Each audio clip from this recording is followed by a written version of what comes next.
Hello and welcome to Access Paranormal.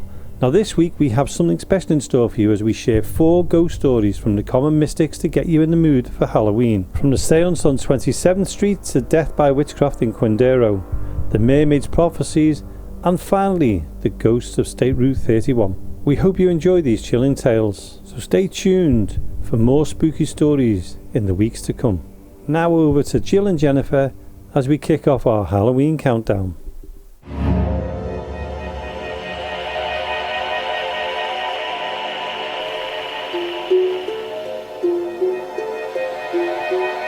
Good evening, and welcome to the Boo Review. I'm your host, Jill Stanley. Let's welcome Jennifer Janes at the Bulletin Desk. Jennifer?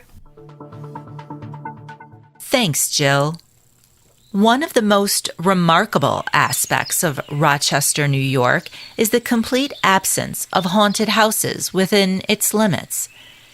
This is especially surprising given the city's historical reputation for a monopoly on ghostly activities.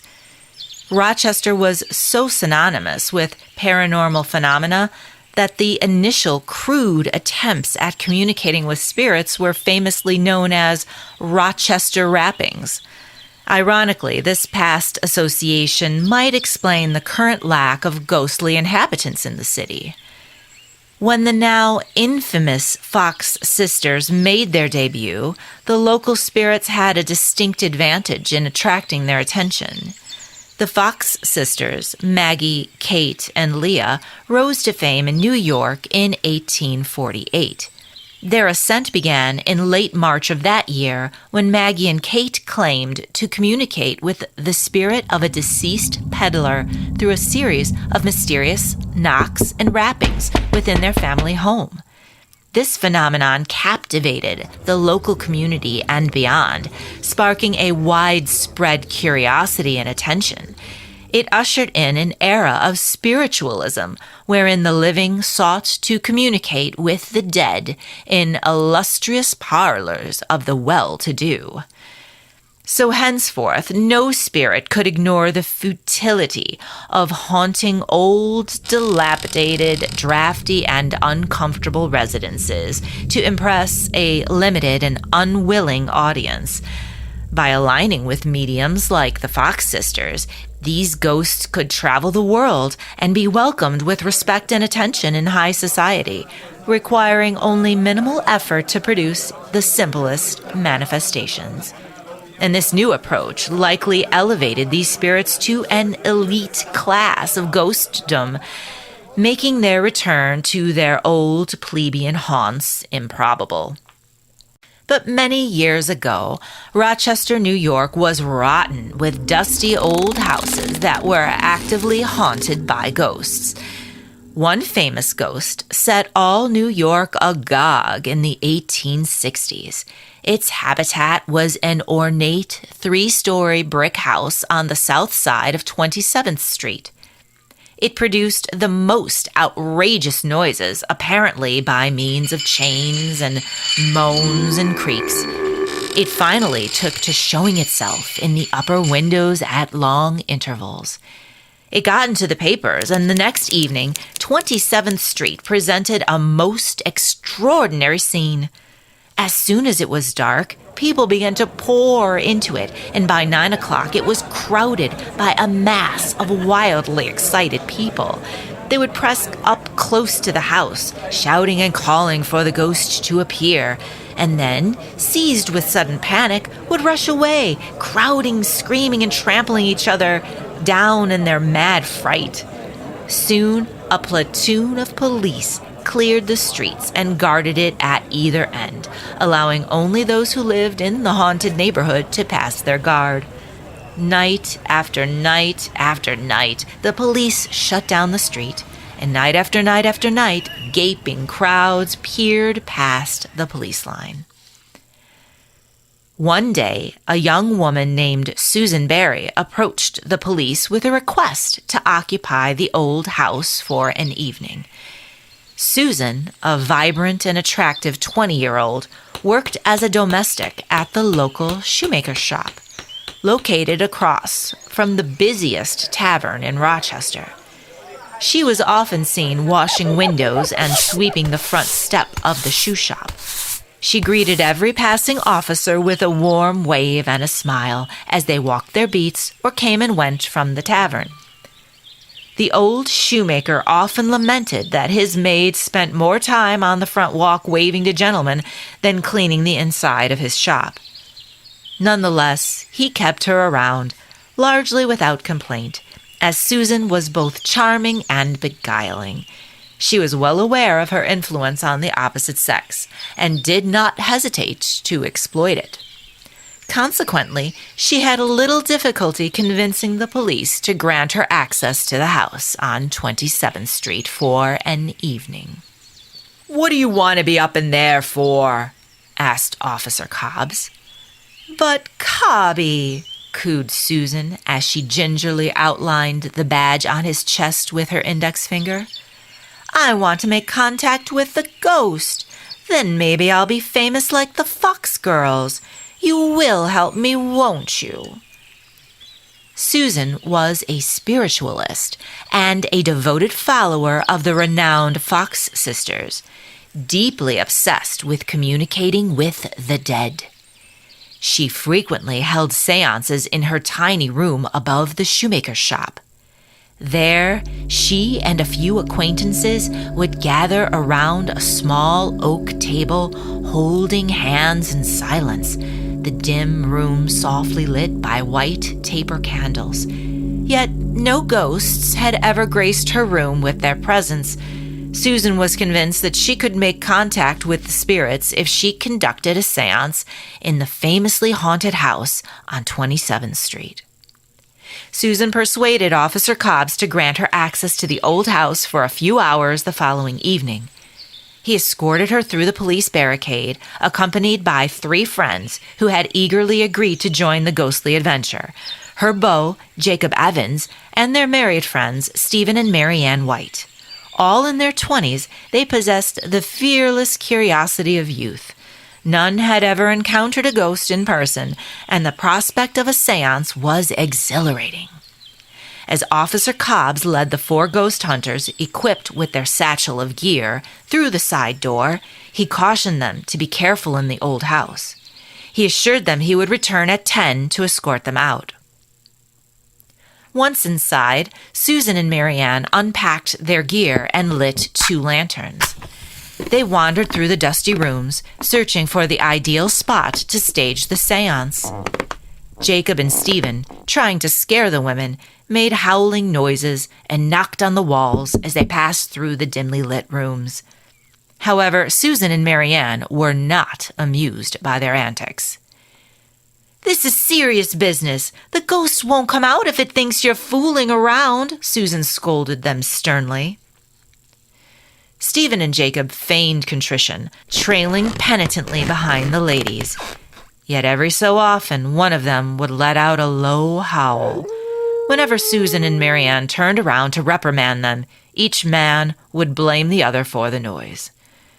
Finally, the 4 stumbled upon a dining area with a rectangular table and worn, fabric-covered chairs.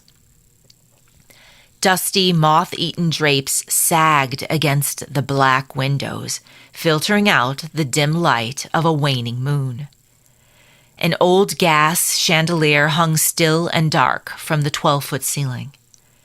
Susan spread a white tablecloth over the table, while Mary Ann took out matches and lit 4 candles. The lanterns were placed on the floor on opposite sides of the room. The 4 gathered around the table, positioning themselves opposite each other, Susan and Mary Ann on one side, Stephen and Jacob on the other. Susan instructed everyone to hold hands and focus on the candle flames. Closing her eyes, she recited an incantation, inviting the house's ghost to manifest. They began to take turns asking questions to the unseen entity. "What is your name? Why are you here? What do you want?" For nearly an hour, the 4 continued to ask questions aloud, followed by long periods of silence. Marianne and Susan breathed deeply, gazing into the light of the flickering flames with focus and determination. In contrast, Jacob and Stephen grew bored and restless. They began asking frivolous questions. What is your shoe size? Would you rather raise goats or chickens? Stephen let out a low moan mimicking a ghost. The women were not amused. Then Jacob rapped his shoe against the table leg, causing Marianne to jump and scream. The men laughed. Susan felt both irritated and disappointed. With hot tears in her eyes, she scolded the men for spoiling her only chance to make contact with the famous 27th Street ghost. The evening was ruined, and there was no reason to continue sitting in the dark with people who weren't taking the seance seriously. Susan stood up from the table. "Come on, Susie," pleaded Jacob, still holding her hand. "Don't be cross. We were just having some fun." Susan yanked her hand from Jacob's grasp and lifted one of the candles. As she brought the flame to her lips, a sudden, violent gust of cold air extinguished all 4 candles at once. A shiver ran down Susan's spine as goosebumps prickled the back of her neck.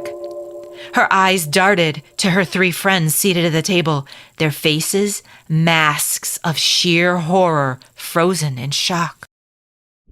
Smoke rose from the candle wicks in delicate ribbons, creating eerie silhouettes against the walls illuminated by the lanterns.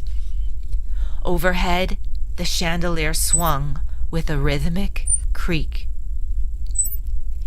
"He's here," whispered Susan, inching back down into her seat. The other 3 rose to leave immediately. None of them truly wanted to encounter a real ghost. They believed it was all just a game. Jacob, Stephen, and Marianne withdrew from the table. Jacob and Stephen picked up the lanterns while Marianne headed towards the door. Suddenly, as Marianne reached for the doorknob, the door opened, then slammed itself shut in her face. Both lanterns flared and extinguished themselves, plunging the room into darkness. Marianne, Jacob, and Stephen huddled together in a corner, their breaths quick and shallow. Susan, however, remained in her chair, as rigid and motionless as a corpse. Jacob called out to her first, followed by frantic pleas from all 3 to end the game and leave. Susan remained silent, but an unfamiliar low growl echoed through the room, sending chills down their spines. Nearly frozen with fear, Stephen cautiously pulled back the ancient drapes, allowing moonlight to illuminate the scene. Susan sat at the table, her head tilted back at a disturbing 90-degree angle, her lips blue, her mouth moving, growling in an unrecognizable language. Stephen, Jacob, and Marianne scrambled to their feet and raced to the door, their hearts pounding wildly. They flung it open and dashed towards the side exit. As they burst out of the house, they collided with Officer Cobbs. It was 10 o'clock, and he had returned to fetch the ghost hunters. Startled by the commotion caused by the panicked trio, Cobbs nonetheless remained composed. Marianne and Stephen urgently declared they needed to leave immediately, rushing past Officer Cobbs and into the street. Jacob grabbed the policeman by the lapels, shouting, "Susan needs help! Please help her!" Officer Cobbs shook himself free of Jacob's grip and instructed him to calm down. Drawing his pistol from his holster, he commanded Jacob to lead him to Susan. Jacob trembled as he guided Cobbs through the door and back into the house. The rhythmic creaking from the dining room filled their ears. They followed the eerie sound to the threshold of the room, stopping dead in their tracks at what they saw. Susan dangled from the old gas chandelier by her throat. The dusty curtains twisted into a makeshift noose. The bare windows let the moonlight frame the horrific scene, a scene that would forever haunt the nightmares of those who witnessed it. In the days and weeks that followed, The police investigation exonerated the trio of any wrongdoing, aside from trespassing.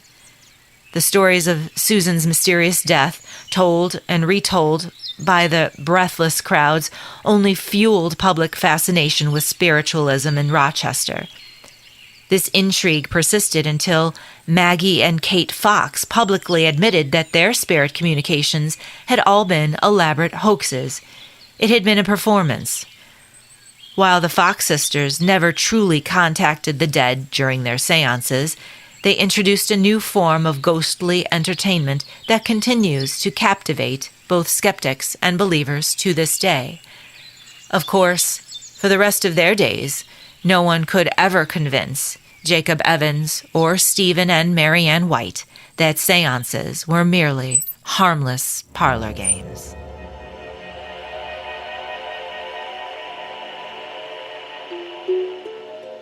Tonight's story is based on an article in the Wyandotte Gazette out of Kansas City, Kansas, dated Thursday, February 3rd, 1870. The historic town of Quindaro, Kansas, was established around 1850 at a bend of the Missouri River, strategically located opposite the state of Missouri, a slave state. At the time, Quindaro served as a stop along the Underground Railroad, providing an escape route for freedom seekers fleeing slavery in Missouri. The land on which the town stood was part of a territory occupied by the Wyandotte people. When the Wyandotte tribe disbanded, the land was divided among members who chose to stay in the area and join the Union. Quindaro is a Wyandotte word that means, in union there is strength.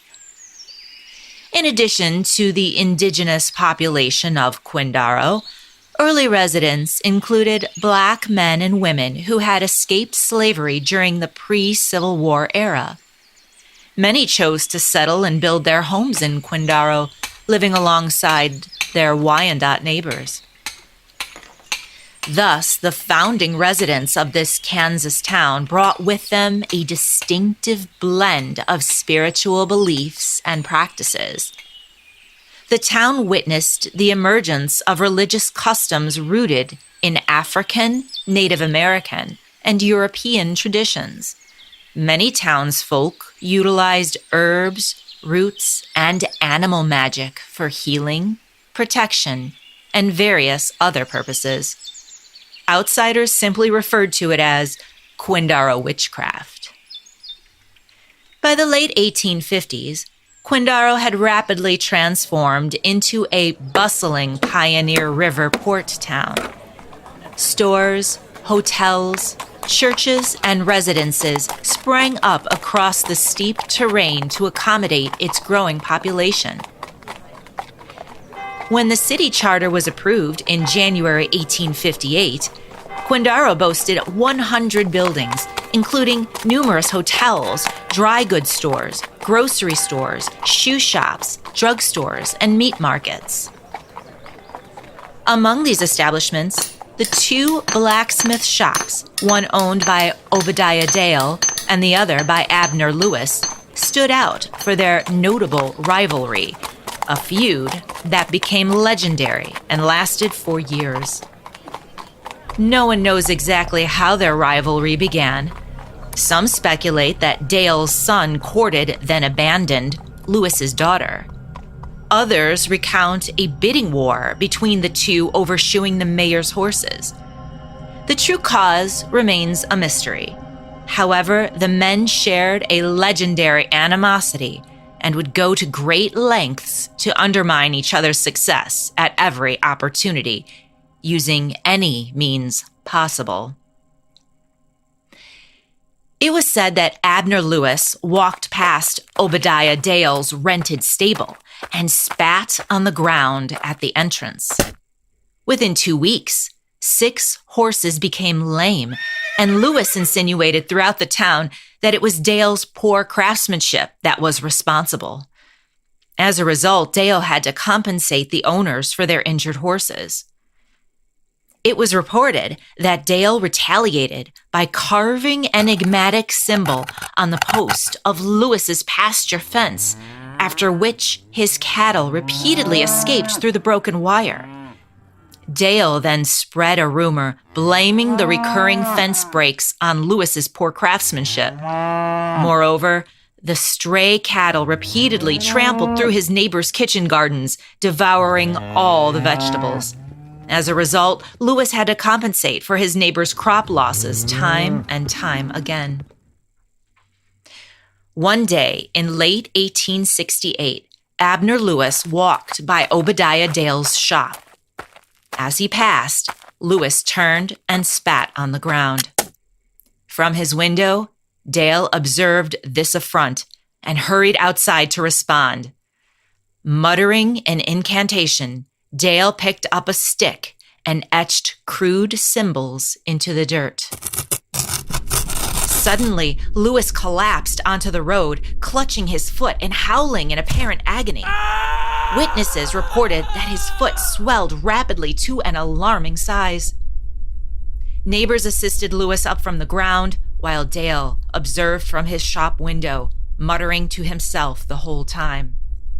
Lewis clung to his helpers for support. They brought him home, laid him in bed, and called for the doctor. Dr. Vernon arrived promptly and questioned Lewis about his injury. Lewis insisted he hadn't hurt himself, but claimed that Dale had bewitched him. He recounted how, while walking past Dale's shop, he suddenly collapsed and everything went dark. Through a sort of tunnel vision, he saw a large brown mouse scurry out of Dale's smithy across the street and come right up to him. The mouse crawled onto his foot and then disappeared. At that moment, he felt an excruciating pain in his foot, as if the mouse had burrowed inside it. Dr. Vernon listened to Lewis's story and then checked his head for any lumps. He found none. In his professional opinion, Lewis had tripped and sprained his foot, though fortunately it did not seem to be broken. Lewis insisted that the doctor examine the bottom of his foot for a mouse hole. After thorough inspection, the doctor found no such hole. He advised Lewis to stay in bed, keep the foot wrapped and elevated, and promised to reevaluate him in a week. After a week had passed, the doctor returned to Lewis's home. Lewis assured him that he had remained in bed, though he was frustrated about neglecting his smithy. To Dr. Vernon's surprise, the swelling had migrated from Lewis's foot to his ankle. Lewis confirmed that the pain in his foot had lessened, but he still couldn't walk due to the new pain in his ankle. Dr. Vernon carefully wrapped the ankle in bandages and promised to return again in a week. When Dr. Vernon examined Lewis a week later, he was puzzled once more. The swelling had shifted yet again, now localized at the lower part of Lewis's shin, where a knot of pain persisted. As the weeks went by, the swelling on Lewis's leg gradually moved upward onto his abdomen. Lewis was doubled over in pain. The doctor tried several treatments, including dandelion root tea, ginger compresses, and even bleeding him with leeches, but nothing proved effective. The swelling continued its relentless advance, reaching his chest and wrapping around to the back of his neck. As the lump at the nape of Lewis's neck grew inexplicably, Dr. Vernon recognized the severity of the situation. Lewis was contorted, his head bent forward and twisted at a grotesque angle, delirious with pain and straining for breath. Fearing the worst, Dr. Vernon summoned Lewis's only relative, his daughter. She arrived just in time to witness her father take his final breath. Shortly thereafter, funeral arrangements were made. Obadiah Dale, the town's only blacksmith, crafted the nails, for Lewis's coffin. And Lewis's body lay in repose at the wake as townspeople filed in somber lines to pay their respects to the man reputed to be a powerful witch. Some came to satisfy their morbid curiosity, while others offered prayers, hoping to placate the spirit of the man known for his mystical powers. As he lay in the open casket, everyone present witnessed a large brown mouse emerge from Abner Lewis's mouth and scurry away.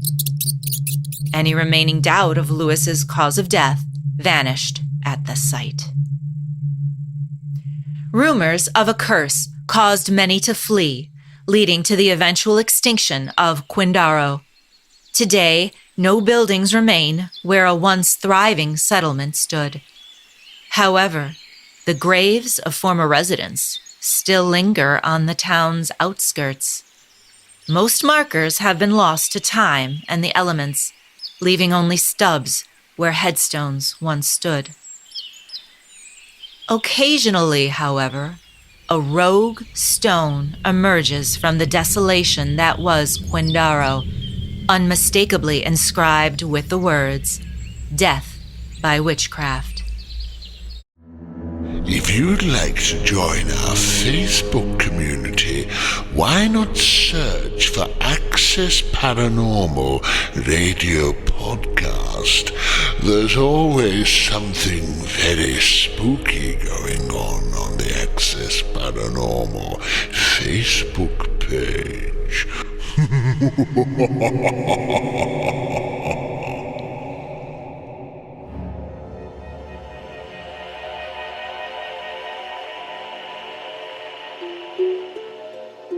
This evening's story comes to us from the American Weekly Mercury. In 1739, Dax Robinson had recently settled in the bustling seaport town of Perth Amboy, New Jersey. Once the heir to a grand plantation, Dax's fortunes had been decimated by legal disputes over land. As an Englishman, he had once lived a life of luxury, dining on fine food, wearing exquisite clothes, and attending lavish parties with the elite daughters of New Jersey. However, at 34 years old, his father's wealth had evaporated. His credit was exhausted, and Dax now found himself renting a dingy room at the New Perth Inn. He worked as an assistant caulker, repairing boats as they arrived at the docks. A humiliating fall from grace.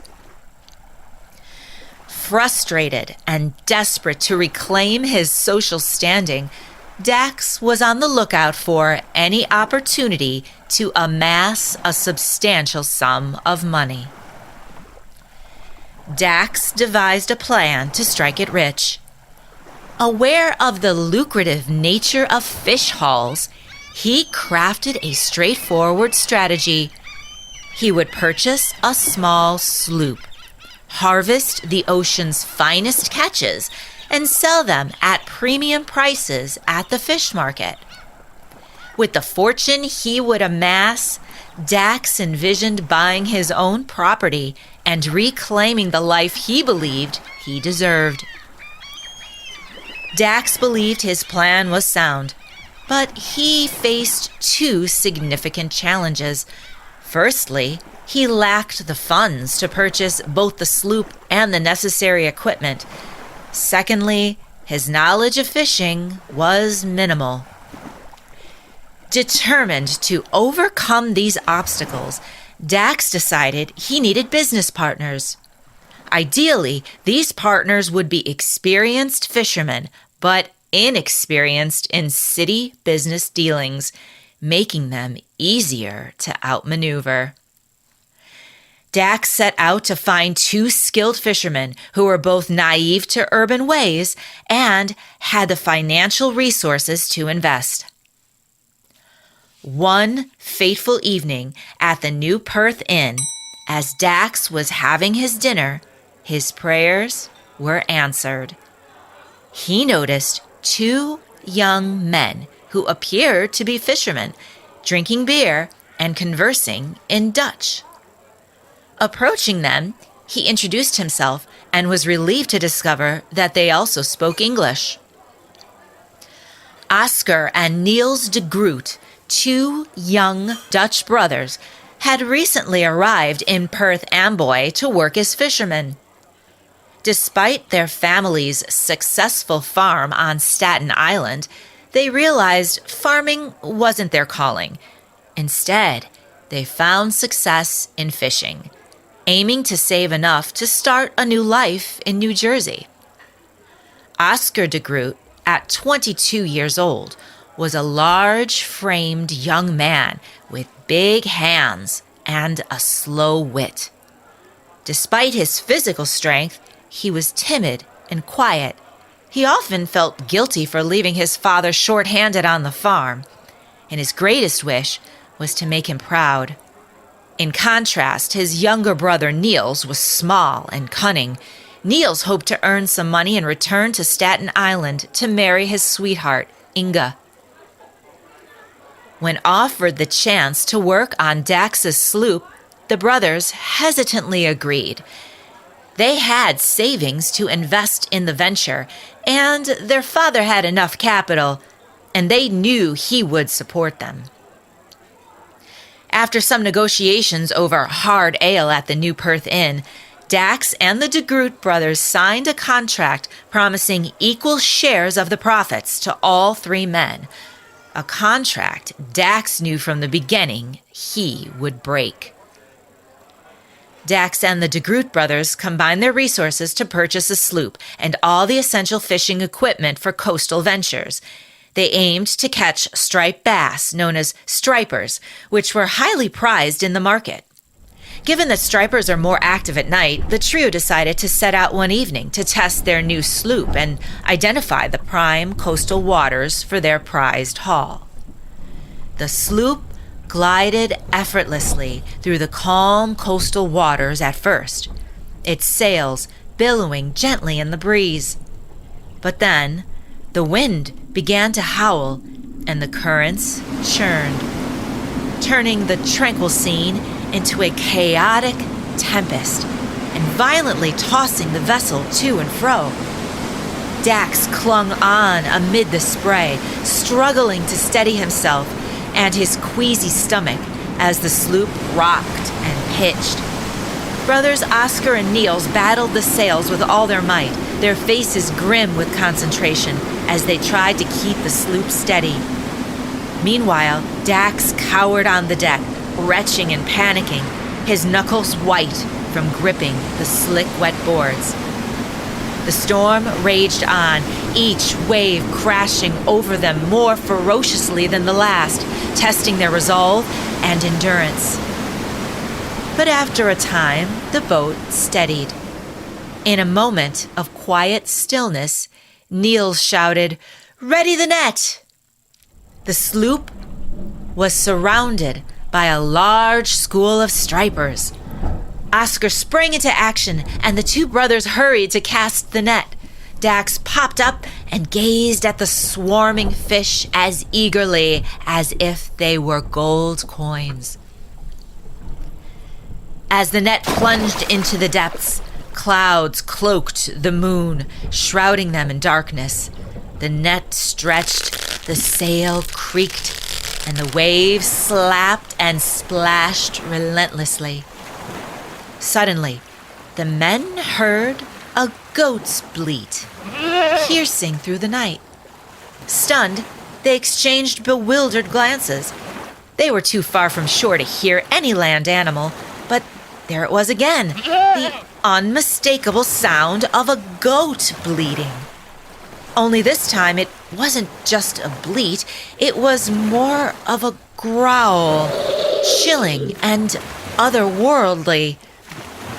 The men peered over the deck, searching for the source of the strange sound. Suddenly, Oscar's eyes widened as he glanced at the net trailing behind the sloop and let out a blood-curdling scream. Dax and Niels dashed to his side, and their blood ran cold at the sight before them. Entangled in the net was a bizarre creature, unlike anything they had ever seen. It was the size of a full-grown man, with a goat-like head, adorned with a long beard and mustache. Its naked body was covered in matted black hair, and its neck was unnervingly long and snake-like. The creature's arms were short, but ended in fingers that tapered into razor-sharp claws. Its webbed toes resembled those of a duck, complete with fins sprouting from its heels. As the beast twisted and thrashed within the net, the men noticed a large, spiny fin protruding from the base of its spine, hopelessly entangled in the cordage. The sight of the writhing monstrosity sent chills down their spines, leaving them rooted in terror. The beast let out a low, menacing growl as it thrashed wildly in the net. After a few frantic moments, it suddenly stopped and fixed its gaze on the three men. Their blood ran cold as its tiny, goat-like eyes darted at them, lifeless like dead fish eyes. Without warning, the beast arched its hairy fin back and unleashed a ferocious roar in their direction. Oscar was the first to hear the voice in his head. The sound of the sea filled his ears, followed by a clear voice that seemed to emanate from both the beast and all around him at the same time. It was eerie yet captivating. The voice echoed in his mind. "Set me free, and you will make your father proud." Entranced by the prospect of bringing pride to his family, Oscar fixated on the creature's black eyes, mesmerized by the promise of earning his father's admiration. Niels stood close to his brother, his heart pounding. He waved his hand in front of Oscar's face and shouted his name and gripped his arm, trying to shake him out of the strange trance. Just then, the black goat eyes locked onto Niels, sending an ice-cold sensation shooting through his forehead, blanking his thoughts. Only the sound of the sea and the eerie noise remained. Was it music? No, it was a voice whispering, set me free, and you will marry the girl of your dreams." Suddenly, a warm rush of love washed over Niels' heart. He longed to marry Inga and start a family. He stood there, swaying with the waves, completely hypnotized by the thought, as the goat-headed fishman bleated and growled perversely in the spray. Oscar and Niels snapped back to reality with a start, their minds clear now from the fog. Without a word, they grabbed their knives and began slicing through the net, determined to free the beast and the stripers and other fish entangled within. Dax had started to fall under the hypnotic spell of the goat-headed fishman, but the sight of the de Groot brothers slashing at the line snapped him back to reality with a surge of rage. He lunged at them, grabbing for their knives and shoving them away from the net. There was no way Dax was losing his valuable catch, nor would he let go of the bizarre beast. This creature was rare, he was sure of it, and his mind raced with the myriad of opportunities it presented. Maybe he could kill it and sell it to a collector of rare specimens. Or maybe he could keep it alive in a tank and charge admission for people to marvel at it. Or what if he took it on tour to all the great courts of Europe? This could be his ticket to knighthood, to a title, to land, wealth, and prosperity at last. The men wrestled fiercely. Oscar seized Dax, pinning his arms back, while Niels fumbled with the net. Dax's gaze locked onto the goat's cold black eyes. A shiver ran down his spine as a chilling voice echoed in his mind. "Release me, and you shall have the title you deserve." Dax's thoughts grew hazy, his heart pounding with desire. Yes, he thought, yes, almost entranced. Give me the title I deserve. At that moment, Oscar and Niels watched as Dax underwent a sudden transformation. With renewed urgency, all three sprang into action, working together to free the beast. The men returned to shore with a meager catch, their net ripped and twisted, their bodies bruised and exhausted. Yet despite it all, each one held on to the belief that their dreams were on the verge of coming true. It wasn't long until Niels and Oscar quit working with Dax and gave up fishing altogether. Niels returned to Staten Island and married his longtime sweetheart, Inga, in a beautiful ceremony attended by family and friends. They settled into a quiet, happy life where Niels found contentment working in a local shipyard. Oscar, meanwhile, took a job as a night watchman. And one fateful night, he saw a house on fire and rushed into the burning structure without a second thought to save the residents trapped inside.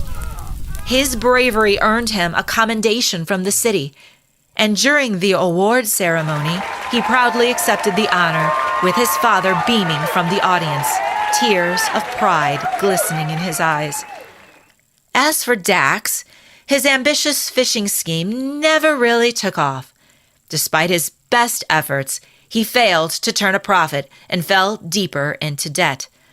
Unable to repay his creditors, he was eventually imprisoned for his financial misdeeds.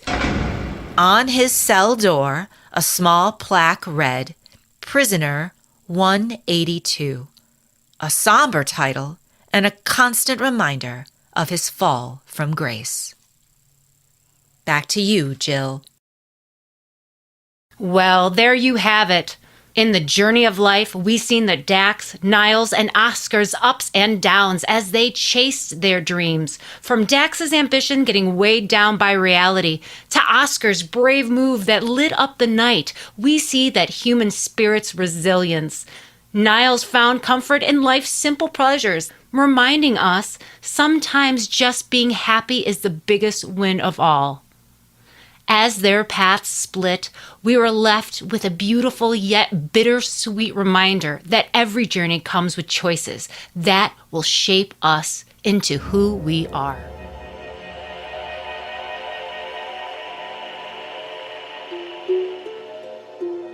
Tonight's story is based on an article out of the Evansville Press out of Evansville, Indiana, dated Wednesday, March 17th, 1937. In the early hours of a foggy April morning in 1937, at precisely 2 a.m., two cigar salesmen, Charles Sullivan and Herschel Crane, were driving back to Indianapolis from a sales convention in Pittsburgh.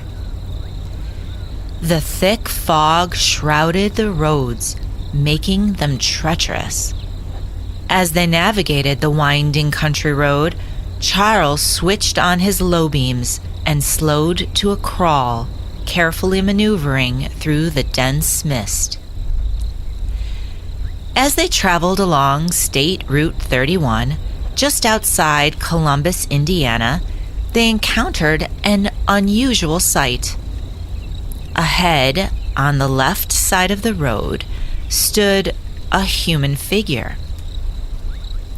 Charles, bleary-eyed from hours of driving, rubbed one eye and then the other, convinced the apparition was merely a figment of his imagination. But as they drew closer, it became unmistakably clear that the figure was that of a young woman. she faced them, positioned on the 2-lane road with her back to oncoming traffic. Moving slowly, her arms outstretched, she waved at them, clearly signaling for them to stop. She wore a dark coat with a fur-trimmed collar fastened snugly around her neck. Light blue ruffles peeked out from beneath her knees, while strappy silver dancing shoes shimmered in the dim glow of the headlights. Charles hesitated, feeling utterly exhausted. He longed to return home to his wife and 2 boys, and he was reluctant to let a hitchhiking stranger delay him any further. Yet, when Herschel spoke from the passenger seat saying, "We have to stop," Charles recognized the truth in his words. And so, with a deep sigh, Charles pulled over to the right side of the road and rolled down his window. A lady emerged from the mist, treading lightly towards the car. She arched her neck to peer into the open window, revealing a youthful face that looked to be in her late teens or early 20s. Her wide, dreamy, light green eyes sparkled with curiosity. Hatless, her milky white skin contrasted with auburn hair that cascaded in delicate waves, framing her heart-shaped face and grazing her chin. She tightened her knuckles against the collar of her coat, appearing both cold and slightly dazed. The men studied her face intently, their expressions shifting as they exchanged furtive glances with one another. A sense of unease hung in the air as they began to bombard the girl with a flurry of questions. Why was she walking alone on the desolate road? Where was she headed in such a remote area? Was she in some kind of trouble? The girl remained tight-lipped. Her eyes darted as she simply stated that she needed a ride home. She introduced herself as Ida Myers, her voice steady and breathy. With a slight gesture, she indicated the direction behind her, mentioning that she lived about 10 miles back, nestled in the quaint little town from which the men had just traveled.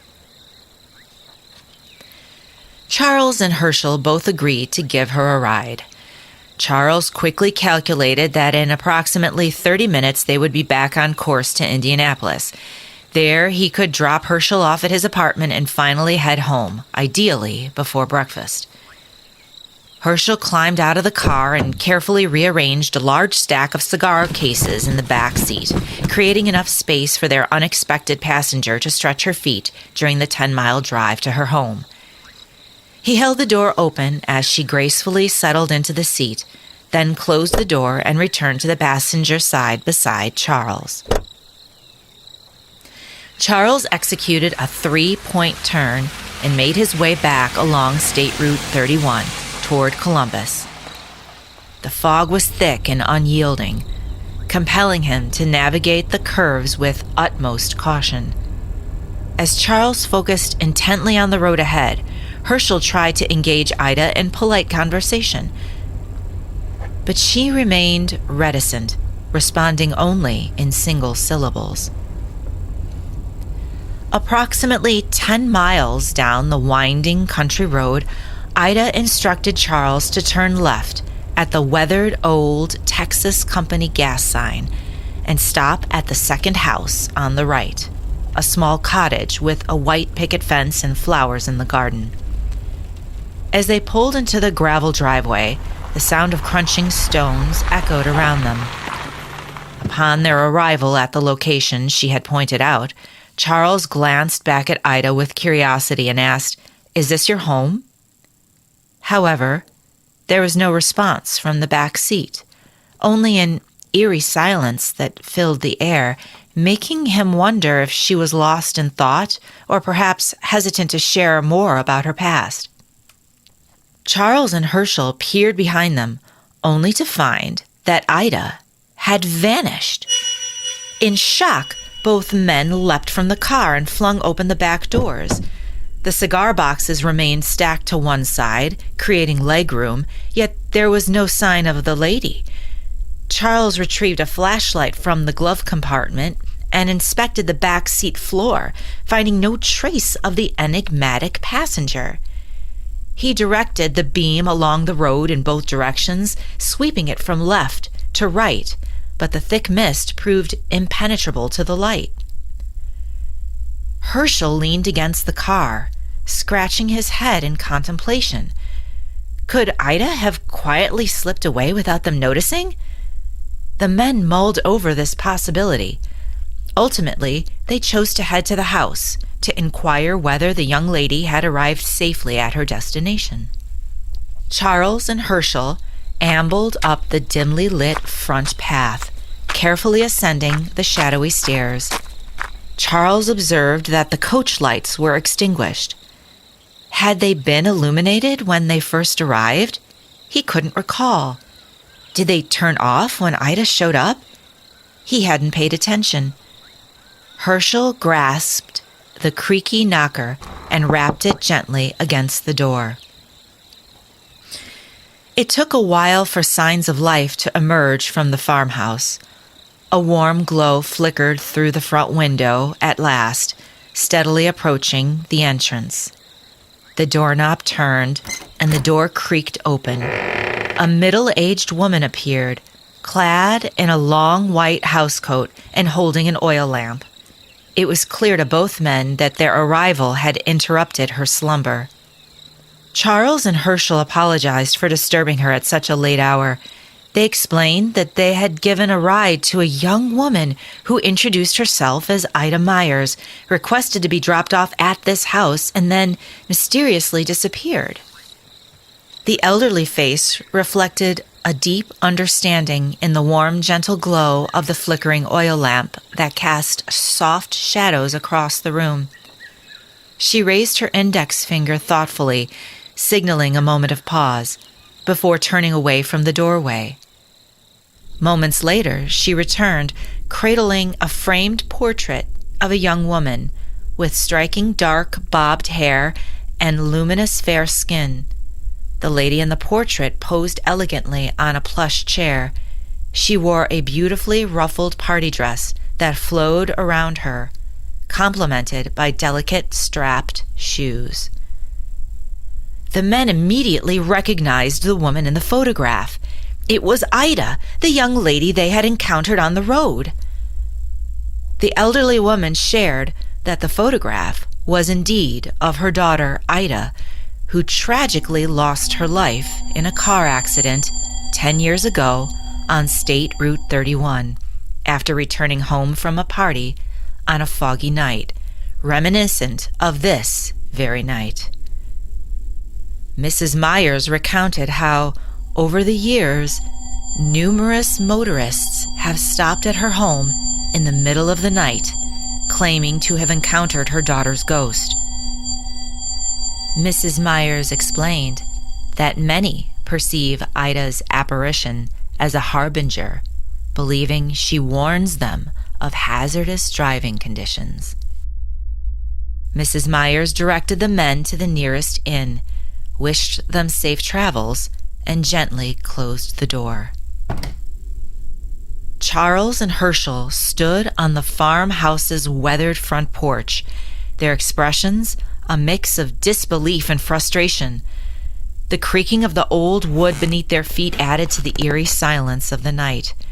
Surely this had been some elaborate prank, a cruel joke played on them. As they turned to head back to the car, Charles once again swept the flashlight around in the mist as he scanned both the car and the road for the young woman who was undoubtedly involved in this ruse. Irritated, Charles was more determined than ever to make up for lost time, his mind set on getting home before breakfast.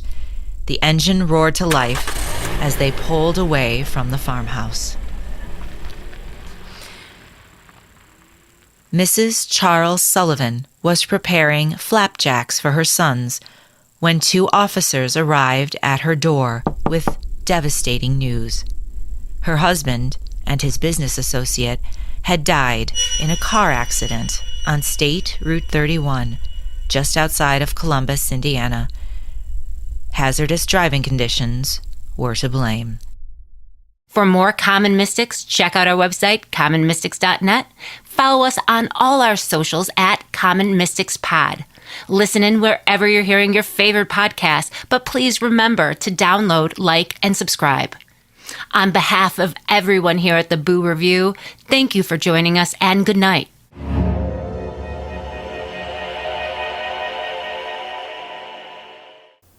We would like to express our gratitude to the Common Mystics, Jill and Jennifer, for the Boo Review stories that we feature each month here on Access Paranormal.